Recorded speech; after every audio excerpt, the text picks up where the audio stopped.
Great, hi. So I'm going to talk to you today about destructive malware. And what the focus of the talk will be is when you get destructive malware, the impact, the intentions, and especially when money isn't going to be a motive.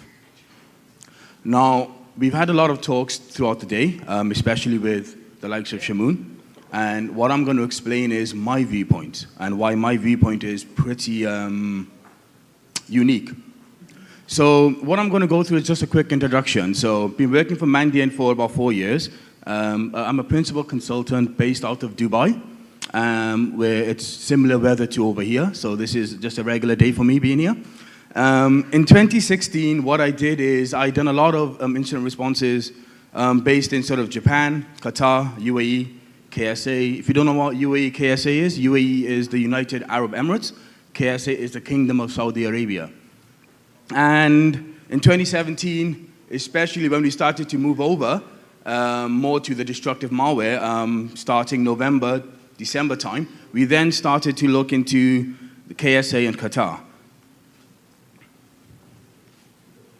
So welcome to session 11, and this session will provide you with an insight into a highly disruptive breach which Mandiant dealt with, and I personally dealt with 2 of these cases. So I'm going to talk about what we saw and how they took organizations, especially governments, offline for weeks, and how a lot of people didn't really understand the impact they had to actually the kingdom being Saudi Arabia. Okay, so let's sort of go over a financially motivated attacker. If they're financially motivated, they'll somehow get in, they're looking for money, they're going to either destroy files or most probably encrypt your files, and then what they're going to do is ask for bitcoins. So we see this a lot. We have a lot of customers who call us. They're saying, oh, we have this ransomware, that ransomware, can you help us? Our usual response is, we can, but it'll be cheaper to pay the Bitcoin than to hire our services. And then they get really annoyed with us, and then the conversation ends. Now, what my talk is going to be about today is what happens when the Bitcoin is removed. So it's called the Shamoon happens. Now, how does this differ from most of the financially motivated attacks? So the attacker goes in, they do a lot of reconnaissance work, and then what they do is they don't encrypt, they don't destroy straight away. What they do is they plant some of their implants, their backdoors, or in this case, the wipers, and they have a set date. So what the aim is not just to go in and ask for money, but it's actually for destruction. So they go in and they have a look at the environment, whether they're connected to different environments. They'll get the credentials they require, and then they'll start deploying this across a mass scale. And there were 3 dates of importance, which I'm going to go through as well. But prior to that, I'm going to go over something which sort of came to my attention. So the UK Terrorism Act of 2000. It talks about the use of, or the threat designed to influence the government or intimidate the public, especially when it comes to political, religious, or ideological case. And what it falls into is the B, which is involves serious damage to property and or assets. And if you look at E, again, is designed seriously to interfere with or to seriously disrupt an electronic system. Now, according to this statement, what happened in November, what happened in January, is actually an act of terrorism. Now, I'm going to give you a quick background. I'm not going to dwell much upon this because we've done a lot of work. There's a lot of great presentations today by Kaspersky Amin. He done a great work. And there was one yesterday. So I'm going to talk about the background of what we found. So this track is what is also known as in the public domain. It's a modular-based malware, the Shamoon. It's primarily based in the Gulf, so the Kingdom of Saudi Arabia. Now, the reason the Shamoon name came across, as was mentioned earlier today, is because of the path found within the 2012 malware family, and we've noted 3 modes of operation. So the E, R, and F. So E is a ransomware mode, which we haven't seen, but I'm not sure if other people in the industry have seen this particular tool being used as ransomware. R is the overwrite. So they overwrite with a certain amount of data. So this is just a string representation. But what we see more of is the F, is when they overwrite with an image from the resource within the malware or the executable. Now, Shamoon first came out in 2012, as everybody was aware, using a driver. And the differences, or the big differences between the version 1 and version 2, were they were still using LDOS drivers. They printed a pretty big bug, the sprintf bug, and the license key was based on now the system time, where they would revert the system time to sometime in August, so they still have the trial license of the driver. Now, I've noted 3 big dates. 2012 as the first version. I've noted Shamoon 2, as is dubbed, which was in 2016. And I've noted in 2017, in January 23rd, we saw a 3rd instance. And this was, again, an improved version from the December or the November disruptive attacks. I'm going to cover 2 important case studies on both customers, which I done a response for, and how that response went for me. So we had a call. It was in November, and we already noted that the Shamoon has happened, and the first call came in, and this is what I mapped out. So we did not know who this attacker was. We never knew how they got in. All we knew that our client was actually wiped. So they had no machines online, apart from their Unix and their Mac OS platforms. So all Windows machines, mainly the servers, were gone, and they were already rebuilding. So when they called us, they were asking us, can you help us? So the first thing which comes to mind is, well, if everything has been wiped, as a forensicator, what do I do? What log sources do I have? How can I help this customer identify what happened? Unfortunately, it was very difficult. So they did have very limited logging. In the Middle East, they're not as mature as the US when it comes to things like practices. So the logging was for maybe a day. They didn't really log everything. They logged them in different clusters, and it was a bit of a mess. But we worked through the case, and we helped our customer just rebuild the environment. So we done some dead box forensics. We got some information out, and we started to help the customer come up with a plan on how to bring the business back up. Now, this is what we call a remediation phase. So during the remediation phase, we were actively monitoring our customers. And one of the most important things we found was on January the 2nd. We were monitoring whilst they were rebuilding the whole environment. So we actually noticed a Word doc being sent from a particular individual to our client. Now, because we were in remediation phase, because the customer was already aware now they're going to be targeted, we were monitoring them. So we took the system to an isolated environment, and we observed what they did. And this was at the customer's request. So just to recap on this before I go any further, in November, they were wiped, so they had nothing. And then back in January, we saw another fish from Newscaster Group. Now, I'm not linking both of them. I'm just saying these are 2 separate events which we observed at this particular client. So as they started dropping tools, what we noticed was they dropped roughly 9 credential harvesting tools. So what you usually notice is the tools are based on getting passwords. The tools are based on getting commercial or environmental passwords. But we noticed they were going after their personal accounts.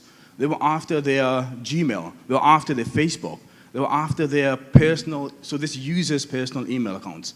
And that got us thinking, why would they go into an environment and only drop tools related to a user? So we done some inquiries about the user. It was a very influential user in this organization, which then made me believe maybe they were targeting an individual as opposed to an organization, compared to the November attacks, which was all about destruction. And one of the key notes about the tools is most of them were open source. They were all security exploit. So if people know what security exploit is, they've got a lot of tools people can download. These weren't even changed. They were literally downloaded and executed. But we did see one really nifty tool, which was a reconnaissance tool. It basically ended up executing roughly 25 different commands in one go, and it put it into a text file, and that was basically what the previous attackers used to do to get information about the telemetry, the network data, the users, or anything else within that environment. And now I'm going to talk to you about a second case which I dealt with. So in January 23rd, we had a second Shamoon case hit us. And our customer called us, and they were in the same scenario. We've got a problem. Our servers have been taken down. We're starting to remediate, and we now need assistance. So the difference between case 1 and case 2. So case 2 was a new variant. What they told us was we were monitoring the old variant. We had the hash, and we blocked the hash. But how did this get through? Obviously, it's not really that difficult to change your malware. So I'm going to talk to you about what happened between this particular case. After running the investigation, we noticed this customer had a very good log source. They were logging a lot of items, which gave us a lot of additional data. So they were logging the VPN. They were logging the event logs. They were backing them up, and they were actually searchable. So we knew that we had a lot of data, but they didn't end up wiping all the machines. There were some machines that weren't part of the domain, that weren't connected, that did not get wiped. And what we did was, and we had a look at this investigation. So this was a summary of what happened. So what we saw, or what we identified, is in December, a third party provider, an outsourcer for a lot of different Saudi entities, was actually logging in to my customer. So they were coming in through the VPN using legitimate credentials. And then using the legitimate credentials, the first point of action was, without even doing any reconnaissance, they went straight to the SCCM server, and they dropped Mimikatz, executed with something called m.bat, is the batch file. We saw an unknown backdoor. Now, because this was through a VPN logs, we weren't able to identify the backdoor, but we were able to identify the file names associated with it.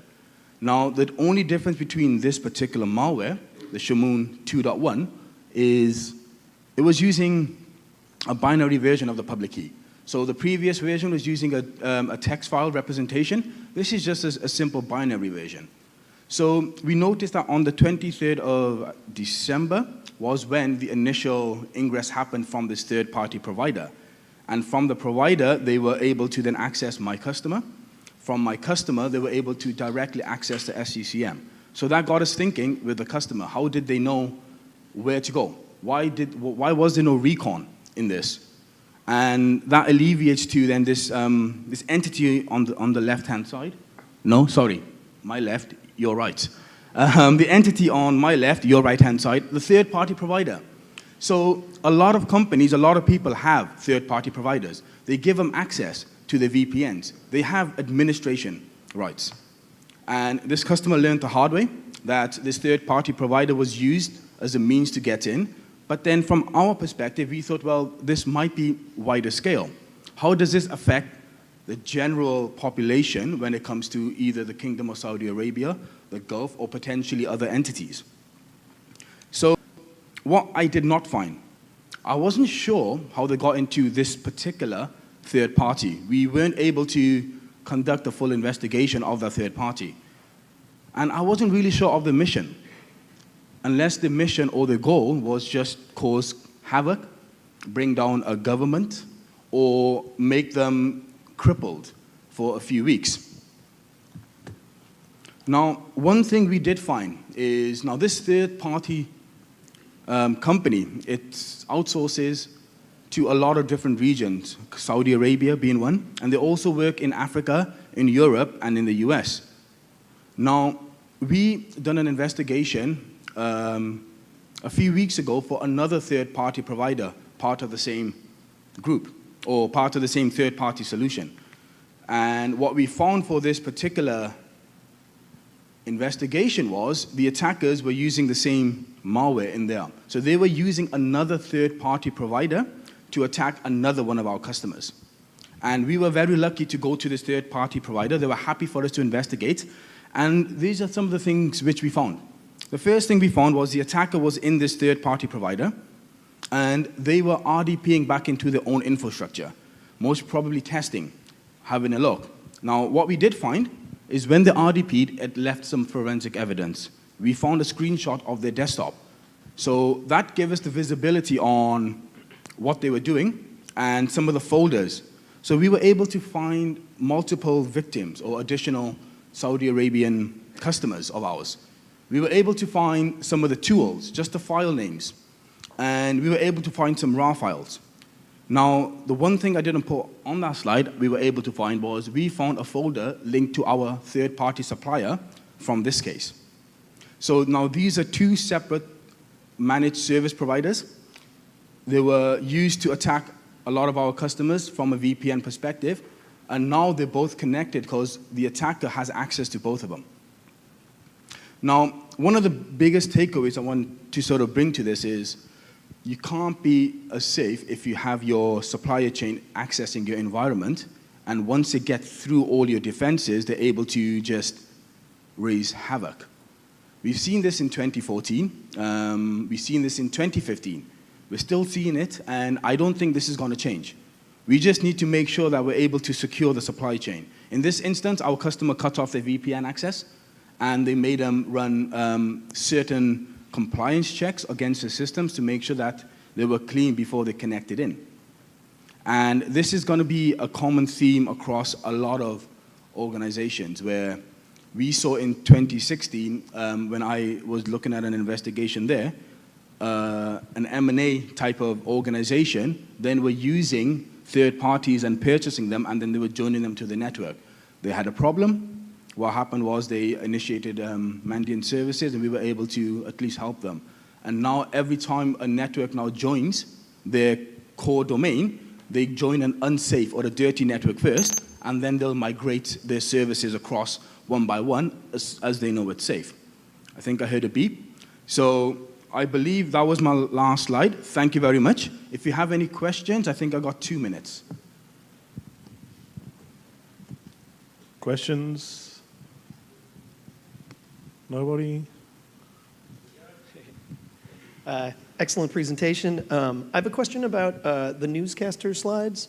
Are there other groups that you have seen in any of those Shamoon-related victims, like the Green Bug or ISM Door, that would lead you to believe it wasn't newscaster that preceded these attacks?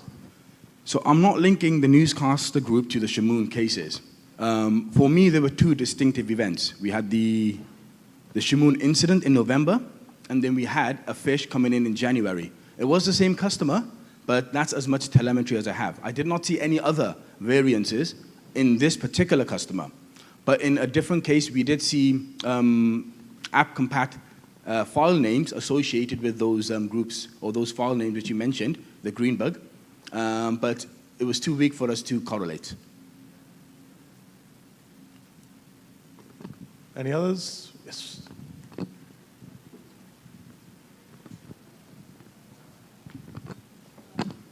Just a quick question. How many instances of Shamoon have you observed in the wild, or are you aware of?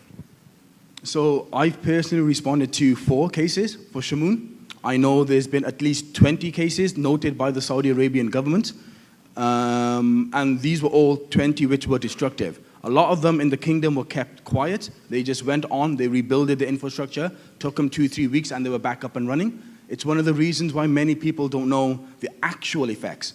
So when you take down 20 of their core services, you'll know it's a very big thing. It's very dangerous for a company or an organization to take down another, well, I say organization, it's attacker to take down another organization's infrastructure. So I've seen 20, I'm sure other people might have seen additional ones, and hopefully they've seen some outside of the kingdom. Thank you, everybody.